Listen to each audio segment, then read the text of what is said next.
Hello everyone and नमस्ते YouTube, welcome back to my channel A2K the seller. और फिलहाल आज जो एक मिनट है, बहुत अंधेरा हो गया, थोड़ा सा उजाला कर लेता हूँ। Okay, so welcome back to my channel. कई दिनों से, एक्चुअली कई महीनों से प्रॉपरली वीडियोस पोस्ट नहीं हो रहे मेरे चैनल पे। उसका एक रीज़न था क्योंकि मैं शिप में चला गया था और मैं गलती से अपना पुराना वाला लैपटॉप लेकर चला गया, जो कि गलती नहीं, मेरा कॉन्फिडेंस था कि उसमें मैं जो एडिटर में यूज़ करता हूँ उसमें भी चल जाएगा। बहुत कोशिश किया ऑनबोर्ड नए नए एडिटर्स इंस्टॉल करके टू एडिट वीडियोस, बट हो नहीं पाया। बट कोई बात नहीं, anyhow I am back in vacation now. So अब मैं वापस से वीडियोस पोस्ट करूँगा एडिट करके, फिर से आप लोग को अपने शूट किए हुए वीडियोस आप लोग तक पहुँचाऊँगा। सो आज का वीडियो जो है ये काइंड ऑफ रिएक्शन वीडियो कह सकते हैं। मतलब मैं एक नए सिस्टम से सोच रहा हूँ वीडियो शूट करने का। कुछ ऐसे वीडियोस रहेंगे जिसमें मैं एक्सप्लेन करूँगा with my face reaction on it, ताकि और इजीली और अच्छे तरीके से मैं एक्सप्लेन कर पाऊँ उस वीडियो को देखते हुए, शो करते हुए, right. So this video is all about pipe duct. हम जो लास्ट शिप में मैं किया था CMA CGM लॉयर में, पाइप डक्ट क्लीनिंग का हम लोग अपॉइंट किए गए थे पाइप डक्ट को क्लीन करने का। तो पाइप डक्ट क्या होता है, कितनी लंबी होती है, और एक सुरंग सा होता है इंजन रूम के अंदर। इंजन रूम के सबसे बॉटम प्लेटफॉर्म पे फॉरवर्ड इंजन, मेन इंजन का जो फॉरवर्ड पार्ट होता है, उस वहाँ पंप्स रखे होते हैं, blast pumps, fire pump, etcetera etcetera. So bilge pump, blast pump mostly. तो उस लेयर में, उसके अंदर वो जो बिल्जेस होते हैं, इंजन रूम बिल्जेस बोलते हैं, उसके अंदर, मतलब वो बॉटम प्लेटफॉर्म के भी नीचे एक प्लेटफॉर्म होता है, जो कि एक ऐसा कंस्ट्रक्शन होता है जिसके अंदर पाइप डक्ट होता है। तो पाइप डक्ट एक टनल होता है जिसके अंदर कार्गो होल्ड से या मेन फ्यूल ऑयल, जहाँ पे हम लोग स्टोर करते हैं, टैंक जो बंकर आती है, जहाँ से मेन हम लोग फ्यूल ऑयल लेते हैं, डीजल लेते हैं, लूब ऑयल, वॉटेवर लेते हैं, जो फ्यूल ऑयल होता है, हैवी फ्यूल ऑयल, उनको उसमें लिया जाता है। तो टैंक्स जो होते हैं, जैसे कि हमारे बाइक्स में, ट्रक्स में टैंक्स, फ्यूल टैंक, मतलब डीजल का टैंक हो, पेट्रोल का टैंक हो, एक एक जगह सिचुएटेड होता है उसके डेजिग्नेटेड एरिया में। वैसे ही स्टेबलाइज़ करने के लिए, क्योंकि ये शिप ज़मीन पे नहीं रहती, पानी में होता है, तो हर तरफ से इसका वेट को स्टेबलाइज़ करने के लिए टैंक्स बनाए जाते हैं। और उन टैंक्स में ये एक टैंक भी होता है। नॉर्मली वाटर बैलेंस टैंक्स होते हैं, वाटर जिसमें सी वाटर फिलअप करके उसको बैलेंस किया जाता है ताकि शिप ना डूबे। और उसी हिसाब से इन टैंक्स को, क्योंकि हमको फ्यूल भी लेना है, तो उस हिसाब से हमको फ्यूल के भी टैंक सेग्रीगेट किए जाते हैं अलग अलग मीडियम में, अलग अलग पार्ट में, उसके डिज़ाइन के हिसाब से। तो फ्यूल टैंक्स जो है फॉरवर्ड से, I think mid of the ship से आप तक ऐसे कुछ सिचुएटेड होते हैं। तो वहाँ से जो लाइंस होती हैं, एक लाइन पास किया जाता है जो इंजन रूम की ओर आती है। वो लाइंस वहाँ से, स्टोर जो टैंक होता है वहाँ से लेके इंजन रूम में स्टोरेज टैंक और सर्विस टैंक की ओर आता है, ठीक है। तो उसी को मैं शो करने वाला हूँ कि वो पाइप डक्ट से होके आता है। तो जो पाइपलाइंस होती हैं, तो वो पाइपलाइंस को एक मीडियम, एक डक्ट के थ्रू पास किया जाता है। तो उस डक्ट में लीक हो गया था, क्योंकि वहाँ पाइपलाइंस थे, वाटर लाइन भी था, सी वाटर लाइन, और ये हैवी फ्यूल ऑयल का लाइन, तो वो वहाँ पे लीक हो गया था। सो उस पूरा स्प्रेड हो गया था। वही मैं आपको शो करने वाला हूँ कि वो स्प्रेड हो गया था, उसको हम लोग कैसे क्लीन किए हैं। Okay, so the video starts from here. तो ये मेरा दोस्त सुरेश है जो पहले जा रहा है नीचे। हम लोग स्टार्टिंग में 2 ही लोग आए थे ऑन बोर्ड उसके बाद 2 और लोग आए थे, तो टोटल 4 लोग हुए, जिसकी वजह से ये पाइप डक्ट जल्दी क्लीन हो पाया। तो पहले सुरेश जा रहा है लैडर के थ्रू नीचे, जहाँ पे मैं खड़ा हूँ, जो ग्रीन प्लेटफॉर्म है वो है बॉटम प्लेटफॉर्म। उसके बाद वो नीचे जहाँ गया सुरेश, वो है बिल्जेस, ठीक है। उसके पीछे मैं भी जा रहा हूँ नीचे। तब कैमरा नहीं था, ये GoPro, तो मैंने मोबाइल से ही शूट किया था। ये पूरा मोबाइल से लिया गया फुटेज है। ये देखो, ये सीढ़ियों से नीचे है, ये पूरा बिल्जेस एरिया, डार्क सरफेस। और ये है पाइप डक्ट जाने का एंट्रेंस। तो मैं अंदर चला गया हूँ। हाँ, यहाँ से हम लोग नीचे जा रहे हैं। देखो टॉल सरफेस, वहाँ से हम लोग नीचे उतरे हैं, दिखा रहा था। यहाँ नीचे उतरने के बाद ये है पाइप डक्ट। तो पाइप डक्ट ऐसा है, देखो पूरा डार्क एंड एवरीवेयर, और लाइटिंग नहीं थी, लाइट्स फ्यूज़ उड़ गए थे उनके, और देखो यहाँ पे पूरा इसमें स्प्लैश होके रोलिंग पिचिंग में ये फ्यूल ऑयल और वाटर स्प्लैश होके पानी वानी सब भरा हुआ है उसमें। ओके, जो लीक हो चुका है उसका स्टोर।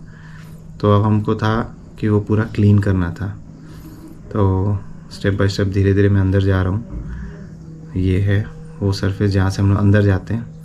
ये जो ग्रीन कलर का कैन है इसमें हम लोग डीजल लेके जाते थे, क्योंकि हैवी फ्यूल ऑयल को डीजल से ही हम लोग क्लियर कर सकते थे। डीजल ही एक ऐसा ऑयल है जो हैवी फ्यूल ऑयल को ईजीली मतलब वॉश आउट कर सकता है। और भी अलग केमिकल्स होते हैं, बट प्रायोरिटी हम लोग डीजल लिए थे क्योंकि वो बहुत फर्मली क्लीन करता है। ये ट्रॉली है, जैसे कि कोल माइंस गोल्ड माइंस वगैरह में होता है ट्रॉली, वैसा ही ये ट्रॉली है अंदर जाने के लिए। क्योंकि ये I think pipe duct 100 metre के ऊपर था, 100-120 मीटर या उससे ज़्यादा रहा होगा, मैंने कभी मेजरमेंट पता नहीं किया। तो इसके लिए ट्रॉली था। ये सुरेश बैठ गया और इसके पीछे ये मैं। ये 2 पटरियाँ हैं और वो साइड में जो वायर दिख रहा है लटका हुआ, उसको वो ग्रैबिंग वायर है, उससे हम लोग पुल करते थे कार्ट को। तो हम लोग आगे जा रहे हैं। देखो ये पूरा जो है ये पूरा एकदम, एक तो डार्क बल्ब से कहीं कहीं पे थे, फ्यूज़ उड़ गए थे, और बाकी हम लोग ऐसे ही हेडलाइट अपने हेड पे लगा के और टॉर्च लाइट फ्लैश लाइट लेके हम लोग जाते थे और क्लीन करते थे एरिया। तो this is the part C. ये पूरा ऑयली नीचे पूरा प्लेटफॉर्म पूरा गंदा हो गया है। ओके देखो ये जा रहे हैं हम लोग।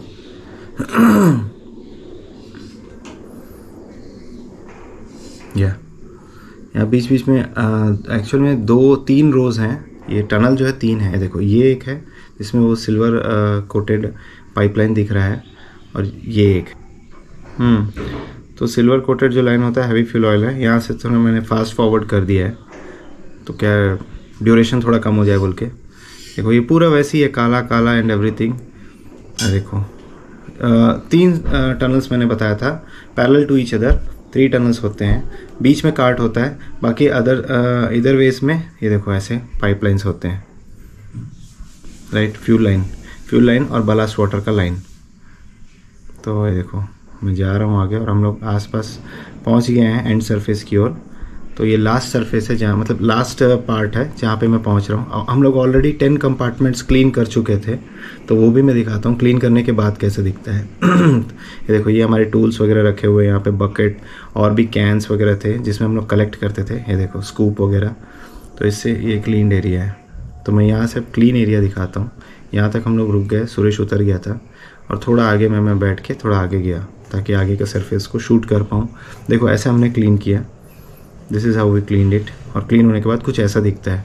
हम लोग एग्जैक्टली कंपनी फैक्ट्री फिनिश जैसा है वैसा तो नहीं कर पाए, क्योंकि ऑयल है, स्टिंक रहता ही है जितना भी आप क्लीन कर लो, अनटिल अनलेस उसको केमिकल वॉश करके उसके ऊपर पेंट ना मारा जाए।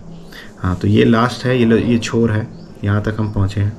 This is the last. और यहाँ से जो सीढ़ियाँ जा रही है ऊपर, ये सीढ़ियाँ हैं इमरजेंसी एग्ज़िट की। इसको मैं शूट करने वाला था लेकिन वो लाइट्स नहीं थे और बहुत नैरो स्पेस थे, इसलिए मैं शूट नहीं कर पाया। So this is how the pipe duct looks like in every ship. Mostly design ऐसे ही होते हैं।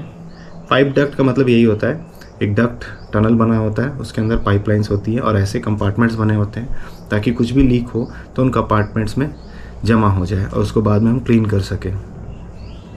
तो कंपार्टमेंट्स टोटल कितने थे कंपार्टमेंट्स? हाँ ये कंपार्टमेंट्स मैंने कुछ काउंट किया था, 100 थे। 100 in a row, in a column, sorry 100 in a column with जिस कंपार्टमेंट में मैं हूँ ये 4 का ब्लॉक था, 4 पार्टीशन था।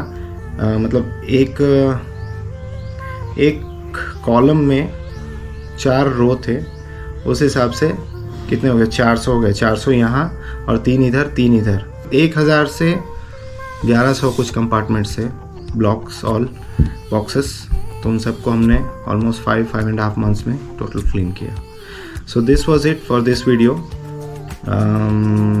आई hope you understand it. If you didn't like it then also इसका फिनिशिंग के बाद का फिर एक बार हमने पाइप डक्ट में एंट्री किए थे, वो वीडियो इसके जस्ट नेक्स्ट में मैं पोस्ट करूँगा, जो कंप्लीट हो चुका था तब तक वर्क हमारा, उसको भी मैं शूट किया था, तो वो मैं पोस्ट करूँगा। वो मैं GoPro से शूट किया था, वो मैं दिखाऊँगा आप लोग को। ठीक है, तो टिल देन आप लोग देखते रहिए, मेरे वीडियोस आते रहेंगे ऐसे। और thank you very much for watching my channel and videos. There are more contents to come. I have collected all of them and I will show you slowly. मैं ट्राई करूँगा वीकली 2 या 3 videos डालने का. 2 तो पहले भी डालता था, 3 डालने का कोशिश करूँगा. Let's see how it happens. Support me. Thank you very much. Keep watching my channel. Keep rocking. रब रखा.